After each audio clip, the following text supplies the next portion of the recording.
Hello, good morning and welcome. How are you? It's Rowan Hand on Destination Yuri's morning at weekday morning. That's the phrase I was trying to get there. Outreach to the world. We go all across the planet. Slightly different this morning, as you will note. I have guests already on this settee. They were coming back from a night up at the top of Slievegullin, where they swam under the light of the moon in the deep pond that is there. And the awful thing about swimming in the light of the moon up there, but you didn't do that. I'm only making that up. But that's the door is open to the silly part of my mind. I insist on doing that. But I once swam in that lake. Would you believe it? Very good. I once swam in it. And the word is it makes you grow old immediately you swim in the waters of Gullion. No, I have with me two wonderful people. Martin Morgan is with me and Catherine McLoughlin from Bosco for Africa. And the reason, both of these good people have to go to their day's calling, their day's work. They have to earn shekels and shillings for themselves so that they can dedicate themselves to the wonderful voluntary outreach to Kenya.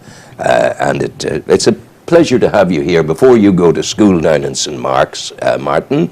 And before, Catherine, you go up to Kingspan and put roofs on all the buildings of the universe. I think you're very welcome. Thank you. Bosco for Africa. You're gearing up to go back to Kenya, and it's in Tanzania. Tanzania, please forgive me, and it's happening in July of this year. It is indeed, Ron. Now, let's start. Martin, Bosco for Africa. How long has it existed? What is the concept? Well, Bosco for Africa was launched last year. We had our inaugural trip to Tanzania, Kilimanjaro region in Tanzania last July. We took 14 people, 14 adults out to Kilimanjaro. And basically, it was set up to help young people, to help improve education facilities in the Kilimanjaro region. How are you doing that? We're doing that through investment in classroom buildings, practically renovating classroom buildings, building teachers' houses, improving resources within schools and colleges out there, books, a wide range, dormitories for girls. Yeah. So, Catherine, you're involved. How did you get involved? You don't look the archetypal Bosco boy. Bosco does girls these days too, I think. In my days it was the Bosco Boys Club. Yeah. I met Martin through the Bosco, the drama group. Ah, yes. And the Newry Musical Society, and just hearing him talk about his work in Africa just really made me want to go. And it was a few of us then, listening to Martin, decided that we all wanted to go to Africa, and that's where Bosco for Africa came from. Then there was so many of us wanted to go. But the great thing, my observation is that the greatest thing about you going to Africa as a group is that you will have disciples for Africa coming back, people who will carry the message out. Each one of the 14 who will go will have come across at least 5 other people who they will tell the story to. of course. So it's a rolling motivation job here. Yeah. Hopefully it will. You raise money. How do you raise your money? What happens? Last year we took $45,000 out to Tanzania, and we invested all of it out there into. I love the phrase "you invested all of it," because this implies that you're using the local economy to do the building. Very much so. Very much so. Other projects go out and they physically build themselves, but I found through my 8 years of travelling out to Tanzania that the locals, they're quite able to do their work. Music to my ears to hear this. I'm so delighted to hear you speak this way, because I have met people who couldn't build a wall in their backyard and saying, I'm going to Africa to build a school. Give my head peace. You don't do it. Exactly. You raise the money and send the money. Yes. And you grow not only do you grow the school, you grow the whole economy, which is great. So where Bosco for Africa goes, the people recognize prosperity. Yes, we look for different projects every year. We go out, different people come to us. We have meetings quite frequently out there in evening times with different people coming from different educational establishments like colleges and saying, listen, we're stuck here, we have a dilapidated classroom down, can you help us? Yeah. We have the manpower to do it, but we don't have the resources to invest. So the fundraising events range from concerts and flag days. And a lot of concerts and a lot of flag days to raise $45,000. Indeed. There's a lot of, there are 14 of us last year. There's a lot of work put into to various different events.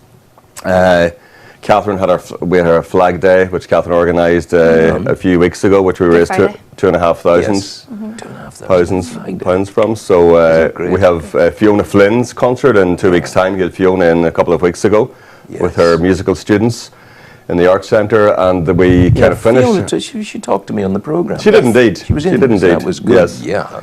And then our big gala concert at the end of June. Peter Corey is our star guest. Peter's coming up, yeah. I remember Peter. He was going over on the flight out of Belfast. It may well have been Nuts Corner in those days, it was called. But on the flight, he was going over for the audition, his first audition for Les Mis. And we got talking on the aeroplane. And he was nervous, and he was saying, I just don't know how it's going to go. I hope it's going to go all right. I said, it's going to be fine. You're going to be great. And he was. He certainly was. Not that I was very prophetic or anything, but it just was a chance. Now, the people you're going out to, we'll remind the people of the big concert in a moment. The people you're working with, who, the Turkana, or what are they? They're the Chaga tribe. The Chaga. Chaga on the slopes of Kilimanjaro. And what makes them unique? What's their unique quality? What are they? They're great business people. They're great at getting a plan together, and in all of Tanzania, they're seen as the business people of Tanzania. Yes. Good organisers. Again, and that's why it's so easy for us to go out there. That they have the plans in place. They just don't have the resources to see them through, to fulfil them.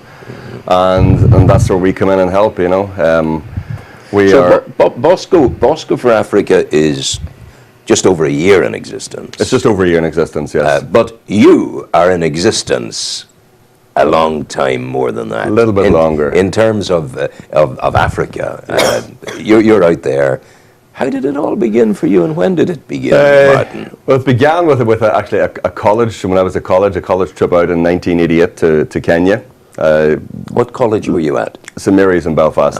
That's where the University of Teachers. Indeed. So through World University Service, I went out to Kenya for 3 months and worked in a school. And that kind of planted the seed. And then it wasn't until 2008, through a charity, Children in Crossfire with Richard Moore, that I joined up forces with him and went out on one of his trips from Derry out to Kilimanjaro. And I've been going ever since. This is my 9th trip out now this summer. Yeah, so they're African people. They're an easy people to fall in love with. Very much so. And an easy country to fall in love with. Absolutely. Because suddenly you're walking through every National Geographic documentary you've ever seen or ever heard of. You know. Well, especially Tanzania, which you have the Swahili coast, the Indian Ocean coastline. You have the Serengeti, Mount Kilimanjaro itself, Lake Victoria. So you have everything in one area. You paint a picture of paradise, but it's a paradise of the internal happiness of the people. But my observation is it's a happiness based on very little fiscal prosperity. They don't have a lot. Tell the people about the need. What you know, it's not the paradise that you paint. It certainly is not the paradise. We like to see it, and the photographs maybe allude to the paradise, but it's extremely poor country. But as Catherine will kind of confirm, it's a very, very happy country. The faces of the children now, they have very, very little. Yeah. From food to basic facilities in their homes to basic facilities in school. You know. Do they farm? Are they farming? They're farmers. Farming people. Yeah. And of course, with the way the global warming is going, that's a very, very unstable livelihood now. If the rains come too early or too late, or if they don't come, that's a problem. Absolutely, and being in contact this year with the people out there, the rains were poor this year, so that's looks forward to a poor crop, a poor summer. So over the years of going out there, you must have made. I'm not ignoring you, Catherine. I'm coming to you in a minute. So you get wound up for it, I tell you. But over the years, you've bound to have made good friends of African people. We have very good friends out there now. I call it my second home out there. I look forward to going out every summer, and they look forward to me going out as well. Lifelong friends. Yeah. Yes. They must have got, as we say in Ireland, a queer gunk when you arrived with 14 others in tow. Yes. Yeah. Indeed. They would have thought, Martin, is this your family that you bring to Big us? family. Big family, yeah. Now, yourself, you're a young woman. You're you're involved with Bosco. You're the start of your professional life. Why bother with Africa? It just felt like, why not give something back? That's not the normal human. Well, it might be it might well be the normal human condition. But people might say that we are, as a species, we're greedy. Yeah. We consume too much. We eat too much. We have too much money. But I mean, it must have come from your desire to help. Family, it was maybe in you from school. Where did this notion, where did it come from? Well, I had friends in the Abbey, do the Zambia project, and I always felt very jealous of the fact they had that opportunity. So when Martin spoke about it, then I was like, right, this is my time to do something, give something back. So. And when you first went to Africa, you stepped off the airplane. You'd never been there before. No. Talk to me about that moment. Oh, it was mad. It was crazy. The first thing you see is people carrying things on their head as if they're just carrying their normal shopping bags. We had to do a 10-hour bus journey from the airport to Moshi in Kilimanjaro. Possibly the most dangerous part of the whole experience, because you can get wiped on an African road very, very easily. Very easily. But I don't think I slept the whole journey, because you're just looking out the window, so fascinated by everything that you're seeing, all the different changing landscapes and all the people. How many times have you been there now? This is only going to be my second year. Your second year going, yeah. And what were you able to do last year? What was your hands-on experience there when you were there? What were you doing? Well, I don't claim to be very DIY. So when the guys were painting and doing things like that, I was singing to the kids in the classroom, teaching different songs. Oh, is that all you were doing? Oh, that's all it is. That is a brilliant, that's, for goodness sake. Something they'll remember. Yeah, it's good But fun. I don't know if you found this. I was in the bush in northwest Nigeria, well, very, very far up. I'll not say where, for obvious reasons at the moment. But the children all gathered around in the deep, deep bush of the interior. And I was telling them about New York. I said, now, if you were in the Bronx, this is what they would say. And these children just acquiring English through our school project. I said, how you doing? You want a coffee? I'm from the Bronx. To a boy and a girl, they all repeated that exactly, with every nuance of language and dialect. How you, these wee African kids, how you doing? You want a coffee? I'm from the Bronx. It's just hugely great altogether. The diet of the people, Martin, what do they eat? And the diet, probably the basic diet would consist of ugali. What is ugali? It's a ground up maize, which is just mixed with water into a stiff dough, really, and boiled. Yeah. Rice, to the more affluent, really, rice. For the rice, and mbogwe, which is a vegetable, mboga, a vegetable dish. So basic. Basic. What are you expecting? Now, obviously, you've been in contact with the people. What need have they brought to your attention for this year? Well, this year, the diocese where we go out to, they're investing in a new special secondary school. They have a special school for primary school kids.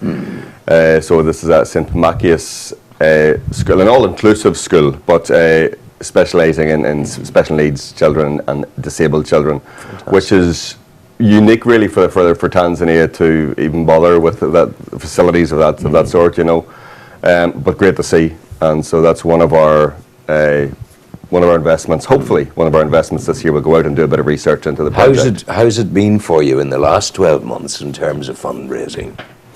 Fundraising in the present climate, of course, it's difficult. But the people of Newry are so generous. They have invested in it. They've taken us to their hearts. They've invested. They've given us their money.